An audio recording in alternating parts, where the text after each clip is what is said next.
Welcome to PSC Goal Cracker. ഇന്ന് ഞാൻ വന്നിട്ടുള്ളത് HSA സോഷ്യൽ സയൻസും അല്ലാതെ എല്ലാ സബ്ജക്റ്റുകാർക്കും വേണ്ടിയിട്ടുള്ള ഒരു ക്ലാസ്സുമായിട്ടാണ്. അതായത് പാർട്ട് എ എല്ലാവർക്കും ഒരുപോലെയാണ്, എല്ലാ സബ്ജക്റ്റുകാർക്കും. അപ്പോൾ അതിൻ്റെ ഒരു കംപ്ലീറ്റ് റിവിഷനാണ് ഞാൻ ഇതുകൊണ്ട് ഉദ്ദേശിക്കുന്നത്. ഈ കറണ്ട് അഫയേഴ്സും അതുപോലെ GK കുറച്ച് പാർട്ടും എക്സ്ക്ലൂഡഡ് ആണ്. എന്നാലും ഞാൻ മാക്സിമം ട്രൈ ചെയ്തിട്ടുണ്ട് നല്ലൊരു ക്ലാസ് ആയിരിക്കാൻ. അപ്പോൾ എല്ലാവരും ഇതൊരു റിവിഷനായിട്ട്, അതായത് ഇനിയിപ്പോൾ സെപ്പറേറ്റ് ചെയ്യാനൊന്നും സമയമില്ല. അപ്പോൾ ഇതൊരു റിവിഷനായിട്ട് എല്ലാവരും കാണുക. അപ്പോൾ ക്ലാസ്സിലേക്ക് കടക്കാം. Which among the following incidents is called as miracle of modern time by Gandhiji? സവർണജാഥ, temple entry proclamation, Vaikom satyagraha, Guruvayur സത്യാഗ്രഹം. അതായത് ഗാന്ധിജി പറഞ്ഞു എന്താണ് a miracle of modern time എന്ന് പറഞ്ഞു. ഗാന്ധിജി ഇതിലേതിനെയാണ് പറഞ്ഞത്? അപ്പം നമുക്കറിയാം ടെമ്പിൾ എൻട്രി പ്രൊക്ലമേഷൻ. ഇത് കഴിഞ്ഞ HSAക്ക് സോഷ്യൽ സയൻസ് പാർട്ട് എയിൽ വന്നൊരു ക്വസ്റ്റ്യൻ ആണ് കേട്ടോ. അന്ന് വർഷമാണ് ചോദിച്ചിരുന്നത് 1936. ആരാണ്? ശ്രീ തിരുനാൾ മഹാരാജാവായിരുന്നപ്പോൾ ഉള്ള ടെമ്പിൾ എൻട്രി പ്രൊക്ലമേഷൻ. ഓർത്തിരിക്കട്ടോ, എല്ലാവർക്കും ക്ഷേത്രത്തിൽ പ്രവേശിക്കാനുള്ള അനുമതി കൊടുത്തിട്ടുള്ളതാണ് ഈ ഒരു incident. First soldier to protest against the greased cartridge and the Mangal Pandey he belong the Indian infantry station at. അതായത് the first soldier to protest against the greased cartridge, അതായത് നമ്മളെ 1757 വിപ്ലവവുമായിട്ട് ബന്ധപ്പെട്ടതാണ്. ഫസ്റ്റ് വാർ ഓഫ് ഇൻഡിപെൻഡൻസുമായി ബന്ധപ്പെട്ടിട്ടുള്ളതാണ്.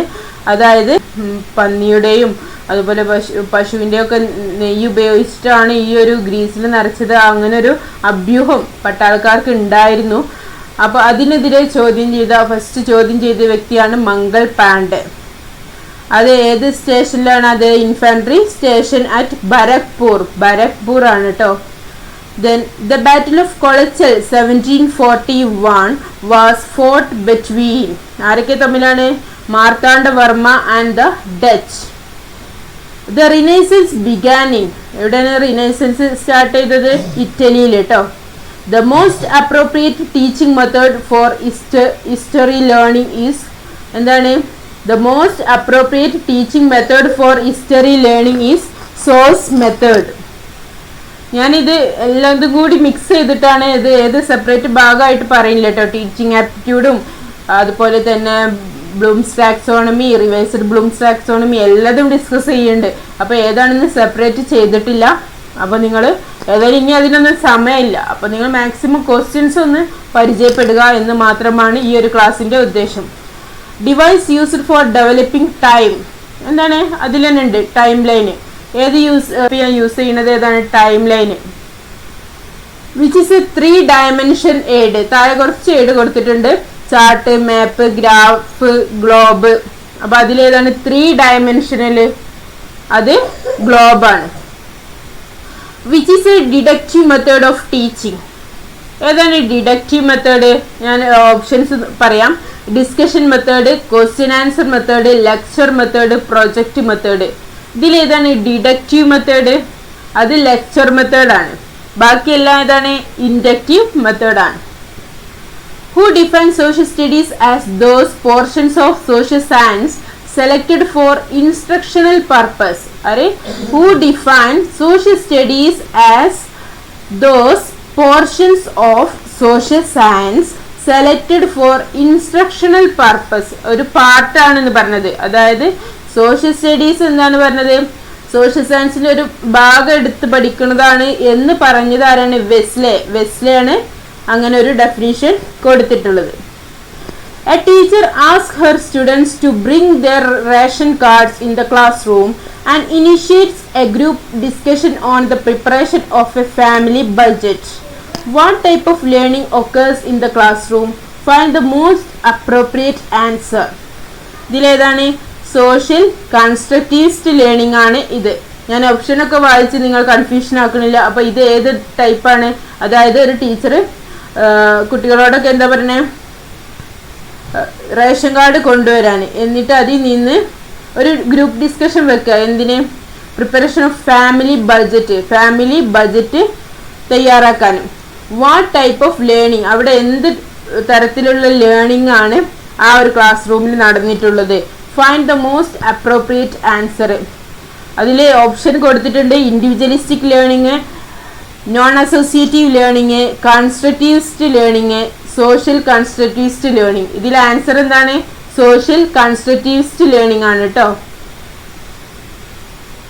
E.B. Wesley defined social studies as social science simplified for pedagogic purpose. നമ്മൾ Wesley നേരത്തെ ഒന്ന് പറഞ്ഞു അല്ലേ, social science simplified for pedagogue purpose എന്ന് പറഞ്ഞത് ആരാണ്? E.B. വെസ്ലെ ഡിഫൈൻ ചെയ്തതാണത്. ഇനി next question. There are different stages related to an election like filling the nomination, election, declaration of result, etc. What type of chart is useful to transfer the idea? നമ്മൾ പറയുന്നുണ്ട്, നമ്മൾ SCRT 10th തോന്നുന്നു, 10th അതോ 8th ആണ് ആ ഒരു flow chart നിങ്ങൾ കണ്ടിട്ടുണ്ടാവും. എലക്ഷൻ പ്രൊസീജിയർ എന്താണ്, അത് നോമിനേഷൻ സമർപ്പിക്കുന്നതും അതിൻ്റെ ഒരു എലക്ഷൻ നടക്കുന്നതും, നോമിനേഷൻ പിൻവലിക്കുക, പിന്നെ എലക്ഷൻ്റെ റിസൾട്ട് ഡിക്ലെയർ ചെയ്യുക, അങ്ങനെയുള്ള ഒരുപാട് കാര്യങ്ങൾ ആ ഒരു ഫ്ലോ ചാർട്ട് തന്നെ നിങ്ങൾ കണ്ടിട്ടുണ്ടാവും. അപ്പോൾ ഈ ക്വസ്റ്റ്യനും തന്നെ അതാണ്. There are different stages related to an election like filling the nomination, election, declaration of result, etcetera. What type of chart is useful to transfer the idea? ഏത് ചാർട്ടാണ് ഉപയോഗിക്കുന്നത്? Flow chart. Which approach is not advisable to teaching the social science? താഴെ കുറച്ച് approach കൊടുത്തിട്ടുണ്ട്. അതിൽ social സയൻസുമായിട്ട് related അല്ലാത്ത, അതായത് approach is not advisable to teaching the social science ഏതാണ്? നമുക്ക് നോക്കാം. Critical pedagogy, problem posing approach, activity oriented approach. ഇത് മൂന്നിനൊരു പ്രത്യേകത ഉണ്ട്. അതെന്താണ്? അവിടെ ലേണർ സെന്റേർഡ് ആണ് കൂടുതലുള്ളത്. ഇനി ടീച്ചർ സെന്റേർഡ് അപ്രോച്ച് ആണ് ഇതിൻ്റെ ആൻസർ. എന്താണ്? Advisable to teaching the social science പഠിപ്പിക്കാൻ ഏറ്റവും ആപ്റ്റ് ആയിട്ടുള്ളത് critical pedagogy, problem posing approach, activity oriented ഒക്കെ പറയുന്നുണ്ട്. അതിൽ മാച്ച് ആവാത്ത എന്താണ്? Teacher centred approach.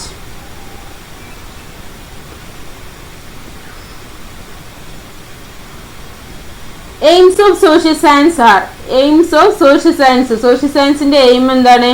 Short term goals ആണോ, ലോങ് ടേം ഗോൾസ് ആണോ, നാരോ, സ്പെസിഫിക്? ഇതിലേതാണ്? ലോങ് ടേം ഗോൾസ് ആണ്. പക്ഷെ എയിംസ് ഓഫ് സോഷ്യൽ സ്റ്റഡീസ് പറഞ്ഞാലോ അത് ഷോർട്ട് ടേം ആയിരിക്കും. ഓക്കെ, സോഷ്യൽ സയൻസ് പറഞ്ഞ വാസ്റ്റ് സബ്ജക്റ്റ്, അതിൻ്റെ ഒരു പാർട്ടാണ്. വെസ്ലെ പറഞ്ഞ പോലെ ഒരു പാർട്ടാണ് സോഷ്യൽ സ്റ്റഡീസ്. ബ്ലൂംസ് ടാക്സോണമിന്ന് കുറച്ച് ക്വസ്റ്റ്യൻസ് നോക്കാം. അതിനു മുമ്പ് ഇത് അറിയാത്തവർക്ക് ഒരു ജസ്റ്റ് ഒരു ഔട്ട്ലൈൻ തരാണ് എന്താണ് ബ്ലൂംസ് ടാക്സോണമി എന്ന്. ബ്ലൂംസ് ആണ് ഇത് ഡെവലപ്പ് ചെയ്തത്. 1956 He classified educational objectives according to the taxonomy. Taxonomy basically educational objectives classify ചെയ്ത വ്യക്തിയാണ് ബെഞ്ചമിൻ എസ് ബ്ലൂംസ്. 1956 ഇത് ആദ്യമായിട്ട് പബ്ലിഷ് ചെയ്തത്. അതിൽ അദ്ദേഹം 3 domains of mind പറയുന്നുണ്ട്. മൈൻഡിന്റെ 3 ക്ലാസിഫിക്കേഷൻ പറയുന്നുണ്ട്. എന്താണ്? ഒന്ന് കോഗ്നിറ്റീവ് ഡൊമൈന്, രണ്ടാമത്തെ അഫക്റ്റീവ് ഡൊമൈന്, മൂന്നാമത്തെ സൈക്കോ മോട്ടോർ ഡൊമൈന്. ഇതിൽ ഈ കോഗ്നിറ്റീവ് ഡൊമൈൻ പറഞ്ഞാൽ നമ്മളെ ഇന്റലക്ച്വൽ ആയിട്ടുള്ള ഡെവലപ്മെന്റ്, നമ്മളെ ചിന്തകൾ, അതായത് intellectual thought, intellectual abilities, intellectual activities, അതുപോലെ തിങ്കിങ്, പ്രോബ്ലം സോൾവിങ്, ഇതൊക്കെ പെടുന്നതാണ് എന്ത്? Cognitive domain. ഇനി നമുക്ക് നോക്കാം affective domain. Feeling or emotions, affection അതിൽ തന്നെ ഉണ്ട്. അഫക്റ്റീവ് ഡൊമൈൻ തന്നെ feeling or emotions, attitude, appreciation, interest, ഇതൊക്കെ കണക്റ്റഡ് ആണ് രണ്ടാമത്തെ അഫക്റ്റീവ് ഡൊമൈന്. ഇതൊക്കെ എന്താണെന്ന് ആദ്യം മനസ്സിലാക്കുക. ഇതെന്താണ്? മൈൻഡിന്റെ 3 domains ഓഫ് മൈൻഡ് ആണ്. ഇതൊക്കെ കൂടി ചേർന്നാലേ ആ ഒരു കുട്ടിക്ക് നന്നായി പഠിക്കാൻ കഴിയുള്ളൂ. സൈക്കോ മോട്ടോർ ഡൊമൈൻ ആണ് നെക്സ്റ്റ്. 3 പറഞ്ഞാലും മൂന്നാമത്തേത് psychomotor domain. Manual or physical സ്കില്ലാണ് ഇവിടെ പരിശോധിക്കുന്നത്. ഫിസിക്കൽ സ്കില്ലാണ്, മോട്ടോർ സ്കില്ലുണ്ട്, മാനുവൽ സ്കിൽ. ഇത് രണ്ടുമാണ് ഇവിടെ ആ കുട്ടീൻ്റെ ഫിസിക്കൽ ആക്ടിവിറ്റീസ് ആണ് അവിടെ ടെസ്റ്റ് ചെയ്യുന്നത്. അദ്ദേഹം ഈ എഡ്യൂക്കേഷണൽ ഒബ്ജക്റ്റീവ്സിനെ ക്ലാസിഫൈ ചെയ്തത് knowledge, comprehension, application, analysis, synthesis, evaluation. ആ ഓർഡർ ശരിക്ക് പഠിച്ചു വെക്കുക കേട്ടോ. Knowledge, comprehension, application, analysis, synthesis, evaluation. ഈ ഓർഡറിൽ ചിലപ്പോൾ ചോദിക്കാം. ഈ ഓർഡറിൽ നമുക്ക് അറേഞ്ച് ചെയ്യാനൊക്കെ ഉണ്ടായിരിക്കാം. അതുപോലെ നമുക്കറിയാം ഇപ്പോൾ പ്രസ്താവന ചോദ്യങ്ങളിലൊക്കെ മിക്കവാറും ഈ ഒരു ഓർഡറൊക്കെ കൊടുത്തേക്കാം. അപ്പോൾ ജസ്റ്റ് അതായത് നമ്മൾ ഈ HSAക്ക് പഠിക്കുന്നവർക്ക് ഇതിനകത്തേക്ക് തിയറിൻ്റെ അകത്തേക്ക് വല്ലാതെ കടന്നു ചെല്ലണ്ട എന്നതാണ് കൂടുതലായിട്ട് മനസ്സിലാവുന്നത്. അപ്പോൾ ജസ്റ്റ് അത് എന്താണെന്ന് മനസ്സിലാക്കുക. നോളജ് തന്നെ നമുക്കുള്ള അറിവ്, അതായത് കുട്ടിയുടെ പ്രീവിയസ് നോളജ് ഇതൊക്കെ ചെക്ക് ചെയ്യാൻ വേണ്ടിയിട്ടുള്ളതാണ്. അതുപോലെ കോംപ്രിഹെൻഷൻ, അണ്ടർസ്റ്റാൻഡിങ്, മനസ്സിലാക്കാം. അപ്ലിക്കേഷൻ, അത് അപ്ലൈ ചെയ്യാനുള്ള കുട്ടിയുടെ കഴിവ്, ആ പഠിച്ച കാര്യങ്ങൾ. അനാലിസിസ് പറഞ്ഞാൽ അതിൽ നിന്ന് എന്താണ് breaking of material in to constituent parts. അത് നമുക്ക് ഡിഫറെൻ്റ് ആയിട്ട് ഇപ്പോൾ ഒരു വേർതിരിക്കാൻ തന്നാൽ, കാർഡ്സ് വേർതിരിക്കാൻ തന്നാൽ, എന്തെങ്കിലും ഒന്ന് ഒരുപാട് വൈഡായിട്ടുള്ള ടോപ്പിക് തന്നാൽ കുറച്ച് കാര്യങ്ങൾ വേർതിരിക്കാൻ, അതൊരു ഹെഡിങ് വെച്ച് വേർതിരിക്കാനുള്ള ആ കുട്ടിയുടെ കപ്പാസിറ്റി ആ കുട്ടി പഠിച്ചിട്ടുണ്ടെങ്കിൽ അതിന് കഴിയൂലേ. അതുപോലെ സിന്തസിസ്, ഇവാലുവേറ്റിംഗ്, ഇത്രയൊക്കെയാണ് അതിൽ പറയുന്നത്. ഒരു evaluation, making a judgement based on criteria, നമുക്ക് അത് ഇവാലുവേറ്റ് ചെയ്യാനുള്ള ആ കുട്ടിയുടെ കഴിവാണ്. അതാണ് ബെഞ്ചമിൻ്റെ ബ്ലൂംസ് ടാക്സോണമി. ഇനി നമുക്ക് ആൻഡേഴ്സൺ ക്രോത്ത്വാൾ 2001 റിവൈസ്ഡ് ബ്ലൂംസ് ടാക്സോണമി ഉണ്ടാക്കിയിട്ടുണ്ട്. അതിൻ്റെ സ്റ്റെപ്പ് കുറച്ച് വ്യത്യാസമുണ്ട്, ഓർത്തിരിക്കുക. ഇതിലെ വ്യത്യാസം എന്ന് പറഞ്ഞാൽ നൗണിനെ വെർബാക്കി, അതുപോലെ അതായത് ബ്ലൂംസ് ടാക്സോണമിയിൽ നിന്ന് എന്ത് വ്യത്യാസമാണെന്ന് ചോദിച്ചാൽ നൗണ് വെർബാക്കി, അതുപോലെ ചേഞ്ചസ് ഇൻ സ്ട്രക്ചറിൽ ചെറിയൊരു മാറ്റം, changes in emphasis, okay, emphasis ചെറിയൊരു മാറ്റം. റിവൈസ്ഡ് ബ്ലൂംസ് ടാക്സോണമി ഓർത്തിരിക്കുക. റിമെമ്പറിങ്, അണ്ടർസ്റ്റാൻഡിങ്, അപ്ലൈയിങ്, അനലൈസിങ്, അതുപോലെ മറ്റേ ബ്ലൂംസിൽ സിന്തസിസ് പറഞ്ഞിരുന്നു, അതിവിടെ ലാസ്റ്റാണ് കൊടുത്തത്, ക്രിയേറ്റിംഗ് ആണ് കൊടുത്തത്. അനലൈസിങ് കഴിഞ്ഞിട്ട് ഇവാലുവേറ്റിംഗ് ആണ്, പിന്നെ ക്രിയേറ്റിംഗ്. ഓർത്തിരിക്കുക. റിവൈസ്ഡ് ബ്ലൂംസ് ടാക്സോണമി എങ്ങനെയാണ്? Remembering, understanding, applying, analysing, evaluating, creating ആണ് ലാസ്റ്റ്. ആ ഒരു ഓർഡറും പഠിച്ചു വെക്കുക. ഇതിൽ ഈ റിമെമ്പറിനകത്ത് എന്തൊക്കെയാണ് വരുന്നൊന്ന് ശ്രദ്ധിക്കുക. റീകാള്, റെക്കഗ്നൈസ്, റിട്രീവ്. എന്താണ് റീകാള് ചെയ്യാനുള്ള ആ കുട്ടിയുടെ കഴിവ്, ഒരു ക്ലാസ് എടുത്താൽ അതിനെ അതായത് കണക്ട് ചെയ്യാനുള്ള ഒരു കപ്പാസിറ്റി. റെക്കഗ്നൈസ്, റിട്രീവ്, അത് അതിൽ പെടുന്നതാണ് റിമെമ്പറിങ്ങിൽ. ദെൻ അണ്ടർസ്റ്റാൻഡിങ്ങിൽ എന്താണ്? സമ്മറൈസ് ചെയ്യാനുള്ള കഴിവ്. ആ കുട്ടിക്ക് ഇപ്പോൾ ഒരു ക്ലാസ് എടുത്ത് ടീച്ചർ പോയി അതൊന്ന് സമ്മറൈസ് ചെയ്ത് പറയാൻ ആ കുട്ടിക്ക് കഴിയണം. അതുപോലെ കമ്പയർ ചെയ്യാനും കഴിയണം, എക്സ്പ്ലെയിൻ ചെയ്യാനും കഴിയണം. ഓക്കെ, അതാണ് അണ്ടർസ്റ്റാൻഡിങ്ങിൽ പെടുന്നത്. പിന്നെ അപ്ലൈയിങ് പറഞ്ഞാൽ ഇംപ്ലിമെന്റ്, അത് അപ്ലൈ ചെയ്യാനുള്ള കുട്ടിയുടെ കഴിവ്. വെറുതെ എന്തെങ്കിലും പഠിച്ചിട്ട് കാര്യമുണ്ടോ? ഇല്ല, അത് അപ്ലൈ ചെയ്യണം. അപ്പോഴേ അതിൻ്റെ ഒരു എഡ്യൂക്കേഷൻ, ആ ഒരു കുട്ടിയുടെ അറിവിന് കൂടുതൽ ആ ഒബ്ജക്റ്റീവ്സ് അച്ചീവ് ചെയ്യാൻ കഴിയുള്ളൂ. Analysing, breaking of material in to constituent parts, അതായത് ഡിഫറെൻറ്റ് പാർട്സ് ആക്കി മാറ്റാൻ ആ കുട്ടിക്ക് കഴിയണം. അതുപോലെ ഇവാലുവേറ്റിംഗ് ആണ് making a judgement based on criteria base ചെയ്തിട്ട് ജഡ്ജ്മെന്റ് ചെയ്യാം. ജസ്റ്റിഫൈ എ ഡിസിഷൻ, ഒരു ഡിസിഷനിൽ എത്തിച്ചേരാൻ കഴിയുന്നുണ്ടോ അത് നോക്കുക. ക്രിയേറ്റിംഗ്, ജനറേറ്റ്, പ്രൊഡ്യൂസ്, അതായത് ക്രിയേറ്റിംഗ് പറഞ്ഞാൽ ആ കുട്ടിയുടെ ക്രിയേറ്റിവിറ്റി, ആ കുട്ടി പഠിച്ച കാര്യങ്ങൾ വെച്ചിട്ട്, അതിപ്പോൾ നമുക്ക് സയൻസ് സബ്ജക്റ്റൊക്കെയാണ് പഠിച്ചതെങ്കിൽ ഇപ്പം ലാബിൽ വെച്ചിട്ട് ആ കുട്ടിക്ക് ആ എക്സ്പെരിമെൻ്റ് ഒറ്റയ്ക്ക് ചെയ്യാനുള്ളൊരു കഴിവ്.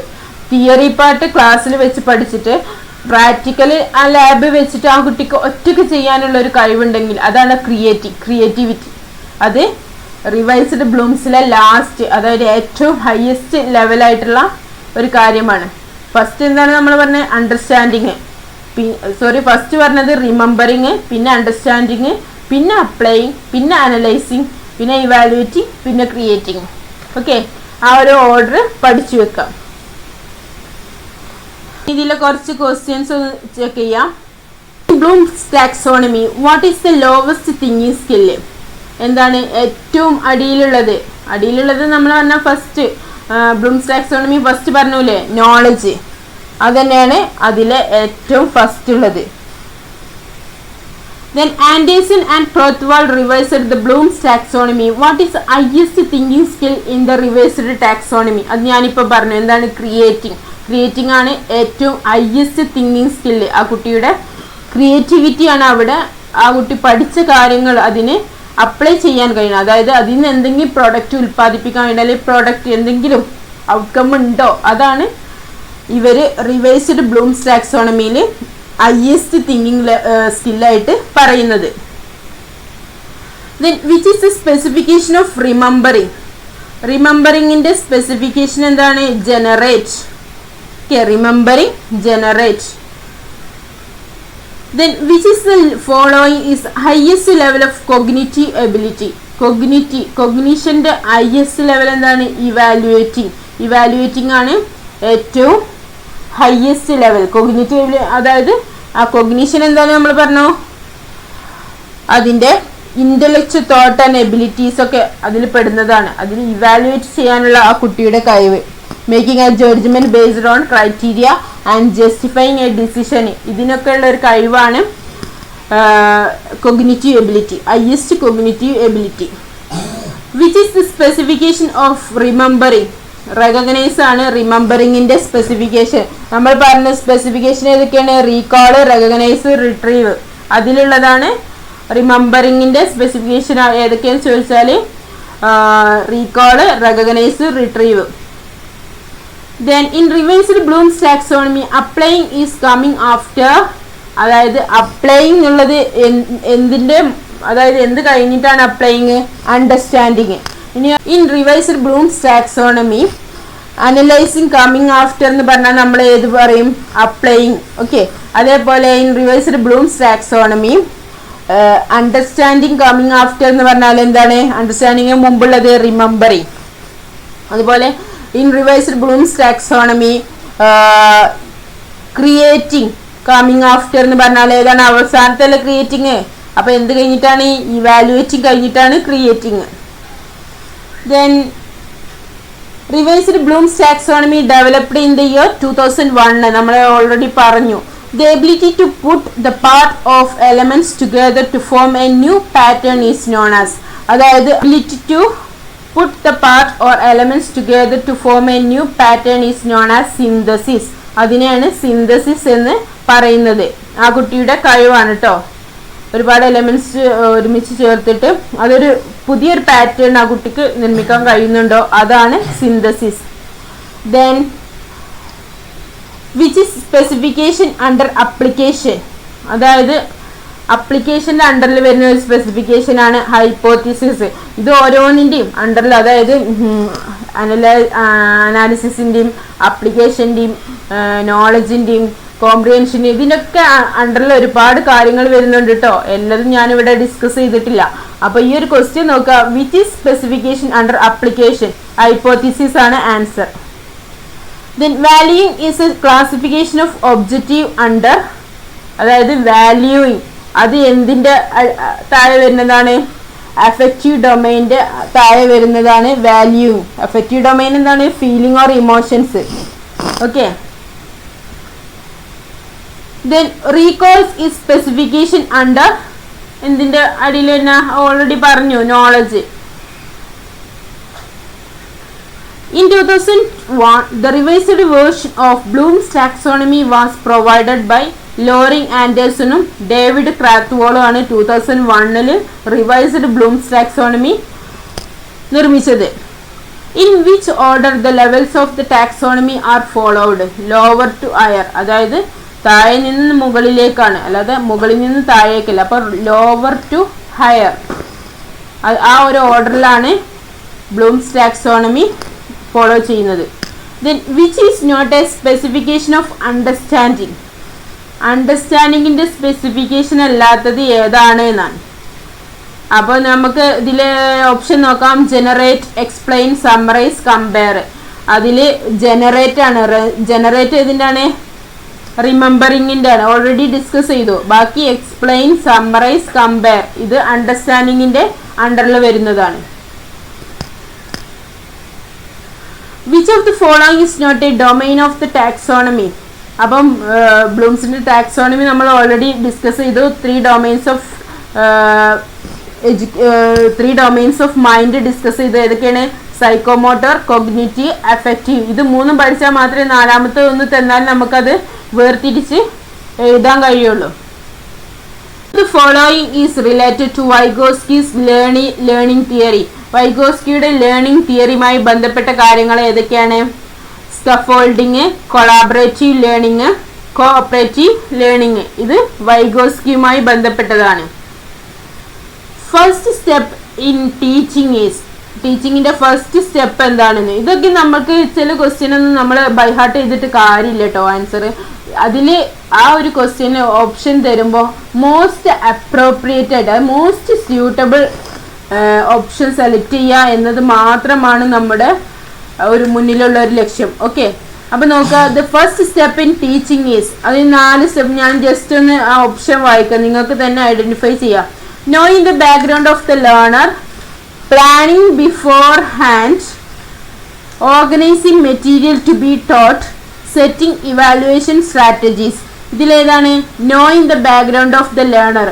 ഫസ്റ്റ് സ്റ്റെപ്പ് ഓഫ് ടീച്ചിങ് എന്താണ്? Knowing the background of the learner. അതായത് നമ്മൾ ക്ലാസ്സിൽ ചെന്നാൽ നേരെ ക്ലാസ് തുടങ്ങുകയാണോ? അല്ല, നമ്മൾ എടുക്കാൻ പോകുന്ന ടോപ്പിക്ക് കുട്ടികൾക്ക് വല്ല പരിചയം ഉണ്ടോ, അതായത് അവരുടെ പ്രീവിയസ് നോളജുമായി കണക്ട് ചെയ്തുകൊണ്ട് വേണം.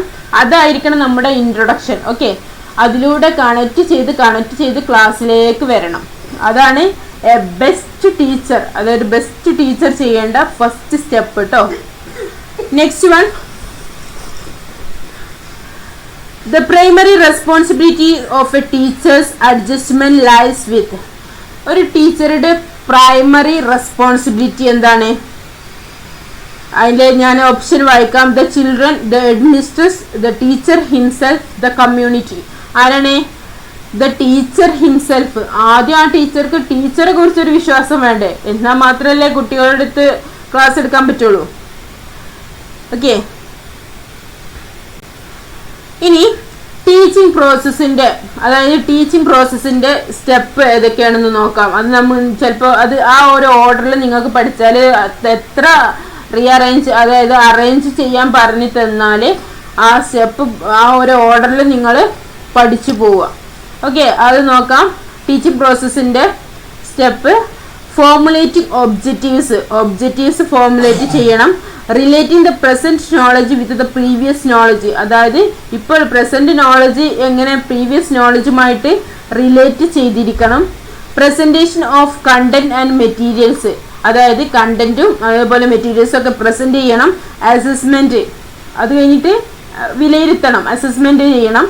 റെമഡി ടീച്ചിങ്, അതെന്താ കുട്ടികൾക്ക് മനസ്സിലായിട്ടില്ലെങ്കിൽ അല്ലെങ്കിൽ ആ ഒരു ക്ലാസ് കുട്ടികൾക്ക് യൂസ്ഫുൾ ആയിട്ടില്ലെങ്കിൽ അതുപോലെ കുറച്ച് മനസ്സിലാകാത്ത കുട്ടികൾക്ക് റെമഡി ടീച്ചിങ് കൊടുക്കണം. അതാണ് ടീച്ചിങ് പ്രോസസ്സിന്റെ സ്റ്റെപ്പ് ഓർത്തിരിക്കുക. Formulating objectives, relating the present knowledge with the previous knowledge, presentation of content and materials, assessment, remedial teaching. If a student in your class is weak in your subject, what will you do? എന്താണ് നമ്മുടെ സബ്ജക്റ്റിൽ നമ്മുടെ ക്ലാസ്സിൽ ഒരു കുട്ടി അല്ലെങ്കിൽ കുറച്ച് കുട്ടികൾ മോശമാണെങ്കിൽ നമ്മൾ എന്ത് ചെയ്യണം? അവർക്ക് സ്പെഷ്യലായിട്ട് നമ്മുടെ ക്ലാസ് പറഞ്ഞു കൊടുക്കണ്ടേ? പ്രൊവൈഡ് റെമഡിയൽ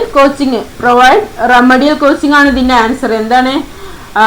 അതായത് നമ്മൾ മറ്റുള്ള കുട്ടികൾക്ക് എന്ത് വിചാരിക്കും, അല്ലെങ്കിൽ ഞാനെടുത്ത മറ്റുള്ള ടീച്ചേഴ്സ് എന്ത് വിചാരിക്കും, ഒന്നും വിചാരിക്കണ്ട. നമുക്കറിയാം ചില സ്കൂളിൽ SLC എക്സാമിൻ്റെ ടൈമിൽ ഒരു ക്യാമ്പൊക്കെ വെക്കും. അതെന്താണ്? റെമഡി ടീച്ചിങ് കൊടുക്കുകയാണ്. കുറച്ച് കുട്ടികൾ ബാക്ക്വേർഡ് ആയിട്ടുള്ള കുട്ടികൾക്ക് കൂടുതൽ അവരെ മുൻപന്തിയിൽ കൊണ്ടുവരാനാണ് ആ ടീച്ചേഴ്സ് ശ്രമിക്കുന്നത്.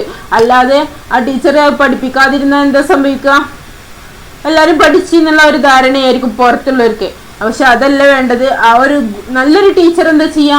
ആ ഒരു ക്ലാസ് വീണ്ടും റിപ്പീറ്റ് ചെയ്ത് കുട്ടികൾ മനസ്സിലാകുന്നത് വരെ, അവർക്ക് മനസ്സിലായി എന്ന് പറയുന്നത് വരെ എടുത്തു കൊടുക്കുമ്പോഴാണ് ആ ടീച്ചറുടെ ഒരു വിജയം. What is most important for a teacher? ഇതിൽ മോസ്റ്റ് ഇമ്പോർട്ടൻ്റ് ആയിട്ടുള്ള കാര്യം ടീച്ചറെ കുറിച്ചുള്ളത് എന്താണ്? To maintain discipline in class, അതാണോ? To be punctual in class, അതാണോ? അത് to remove the difficulties of students, അതാണോ? ടു ബി ഗുഡ് ഒറാറ്റർ, ഇതിലേതാണ്? To remove the difficulties of students. ഇതിലെ ഏറ്റവും മോസ്റ്റ് സ്യൂട്ടബിൾ ആയിട്ടുള്ള to remove the difficulties of student. അതാണ് ടീച്ചറുടെ ലക്ഷ്യം. അല്ലാതെ ഏറ്റവും വലിയ ലക്ഷ്യം ക്ലാസ് ഒന്നും മര്യാദക്ക് എടുക്കാതെ എപ്പോഴും ക്ലാസ് ഡിസിപ്ലിൻ മെയിൻറ്റെയിൻ ചെയ്തിട്ട് കാര്യമുണ്ടോ? കുട്ടികൾക്കൊന്നും മനസ്സിലാതെ വെറുതെ ക്ലാസ് ഡിസിപ്ലിനാണ് പറഞ്ഞ് നടന്നിട്ട് കാര്യമുണ്ടോ? കുട്ടികൾക്കൊന്നും മനസ്സിലായിട്ടില്ല. അതല്ല ടീച്ചറുടെ ലക്ഷ്യം. ടീച്ചറുടെ ലക്ഷ്യം എന്താണ്? കുട്ടികൾക്ക് അത് മാക്സിമം സിമ്പിളാക്കി കൊടുക്കുക ക്ലാസ്. അതാണ് ഏറ്റവും നല്ല teacher. A successful teacher always tries to teach at the level of students. എന്താണ് ചെയ്യുന്നത്? A successful teacher, ഇവിടെ ഞാൻ ഓപ്ഷൻ ഒന്നും വായിക്കണില്ല, അത് എല്ലാവർക്കും മനസ്സിലാവും. അത് കോമൺ സെൻസ് ഉപയോഗിച്ചാൽ തന്നെ ഇതിന് ആൻസർ കിട്ടും. A successful teacher always tries to teach at the level of students. നമ്മൾ കുട്ടികളുടെ ലെവലിലേക്ക് ഇറങ്ങി പഠിപ്പിക്കണം.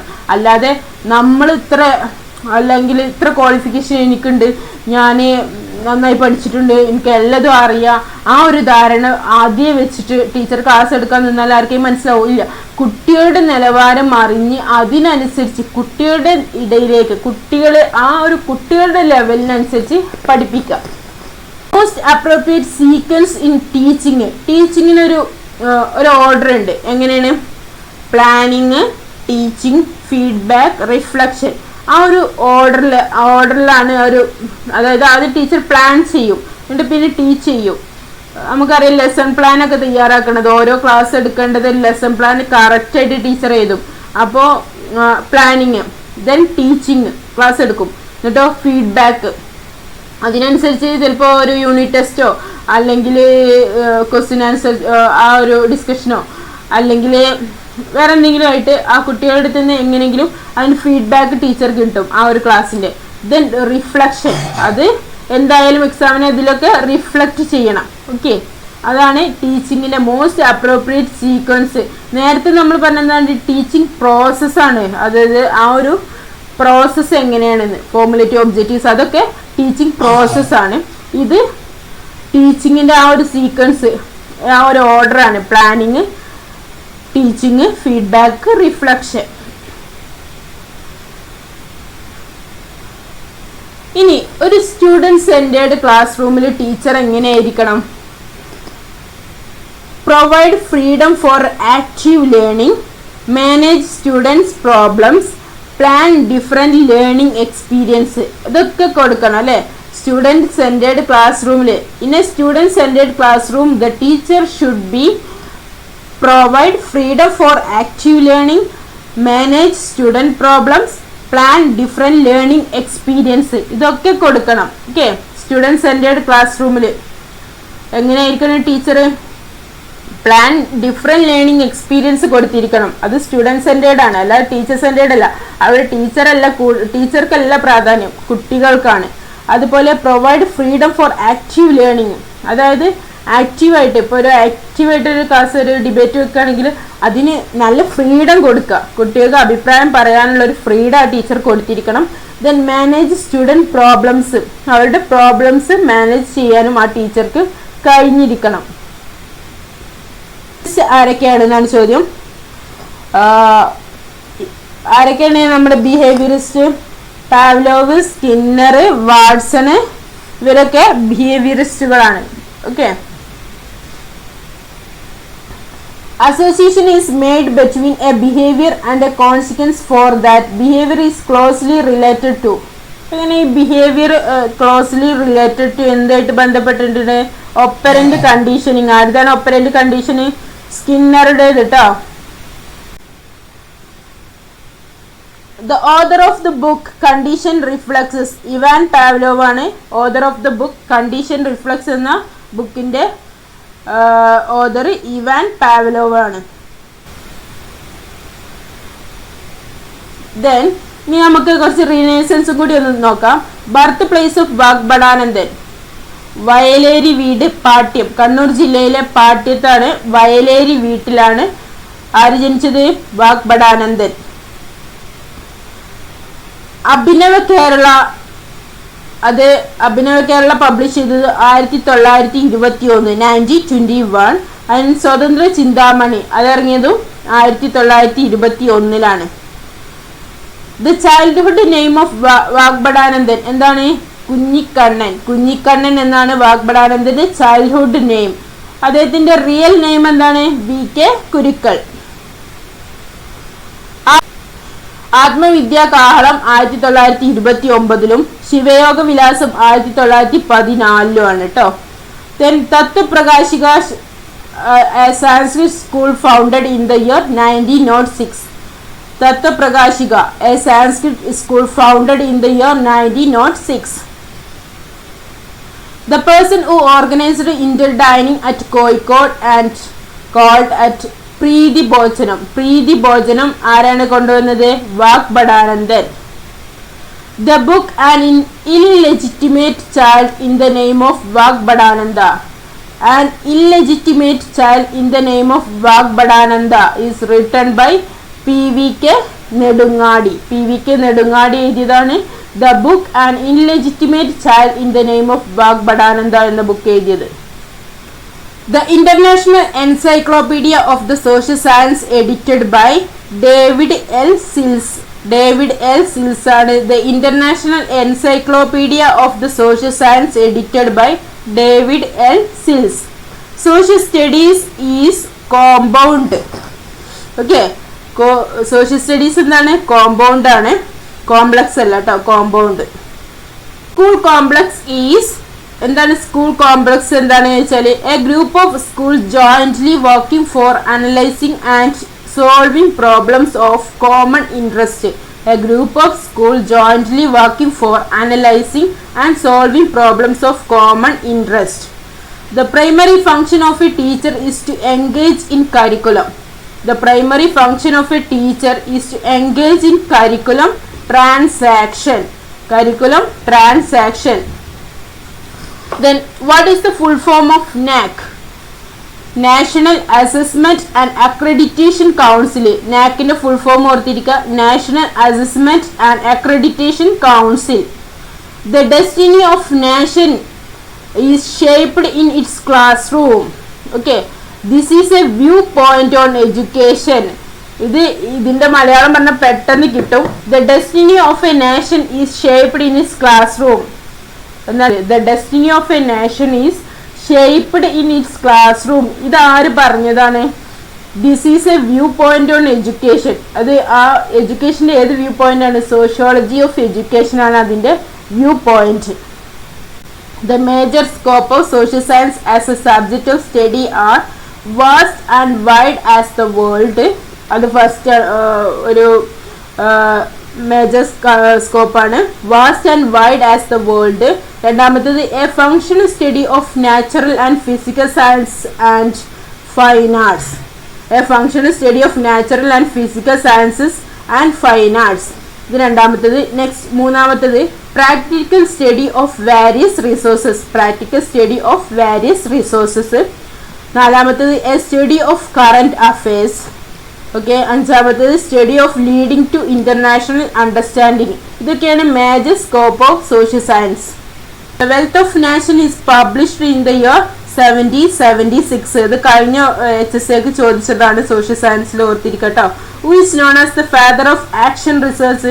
ആക്ഷൻ റിസർച്ചിന്റെ ഫാദർ സ്റ്റീഫൻ കോറി അല്ല, കർട്ട് ലെവിൻ ആണ്. അത് മറക്കരുത്. എല്ലാവരും സ്റ്റീഫൻ കോറിനെ എഴുതും, അദ്ദേഹമല്ല, കർട്ട് ലെവിൻ ആണ്. Action research is an applied research ആണ്. ഓക്കെ, ആർട്ടിഫിഷ്യൽ എന്നല്ല, അപ്ലൈഡ് റിസർച്ച് ആണ്. Action research is generally useful for. Action research is generally useful for എന്തിനൊക്കെയാണ് അത് ഉപയോഗിക്കുന്നത്? ടീച്ചേഴ്സ് ഉപയോഗിക്കുന്നുണ്ട്, അതുപോലെ സൂപ്പർവൈസേഴ്സ് ഉപയോഗിക്കുന്നുണ്ട്, അഡ്മിനിസ്ട്രേറ്ററും ഉപയോഗിക്കുന്നുണ്ട്. ആരൊക്കെയാണ് ഉപയോഗിക്കുന്നത്? ആർക്കൊക്കെയാണ് ഇത് useful? Action research teachers, supervisor and administrators. Mahatma Ayyangari took a lower caste girl to get admission in a school at Oorutambalam. What was her name? പഞ്ചമി. എന്താണ് ഊരുട്ടമ്പലത്തില് സ്കൂളില് പഞ്ചമി എന്ന ബാലികക്ക് അഡ്മിഷൻ വേണ്ടി ആ സ്കൂൾ കത്തിച്ചില്ലേ അയ്യങ്കാളി. ആ പെൺകുട്ടിയുടെ പേരാണ് Panchami. Ayyankali memorial at Chitrakoodam. Ayyankali memorial at Chitrakoodam. വെങ്ങാനൂരാണ് ഈ Chitrakoodam. Ayyankali was called the great son of India by, അതായത് അയ്യങ്കാളിയെ ഗ്രേറ്റ് സൺ ഓഫ് ഇന്ത്യ എന്ന് വിശേഷിപ്പിച്ചത് ആരാണ്? Indira Gandhi. Another name of പുലയലള. പുലയലളയുടെ മറ്റൊരു പേരാണ് ഊരുട്ടമ്പലം ലഹള. അതുപോലെ 90-ാം ആണ്ട് ലഹള എന്നും പുലയലളയെ പറയുന്നുണ്ട്. വർഷം ഓർത്തിരിക്കുക 1915. 1915 പുലയലള. അതുപോലെ അതിന് പറയുന്ന മറ്റു പേരുകളാണ് ഊരുട്ടമ്പലം ലഹള, 90-ാം ആണ്ട് ലഹള. Kuriakose Elias Chavara was beautified by John Paul II on 8th February 1986. Kuriakose Elias Chavara was beautified by John Paul II. എന്നാണ്? ഫെബ്രുവരി 8, 1986 കേട്ടോ. First hospital established by NSS. Pandalam ഹോസ്പിറ്റലാണ് NSS എസ്റ്റാബ്ലിഷ് ചെയ്ത first hospital. My god and goddess and everything is NSS said by ആരാണ്? My god and goddesses and everything is NSS said by Mannathu Padmanabhan.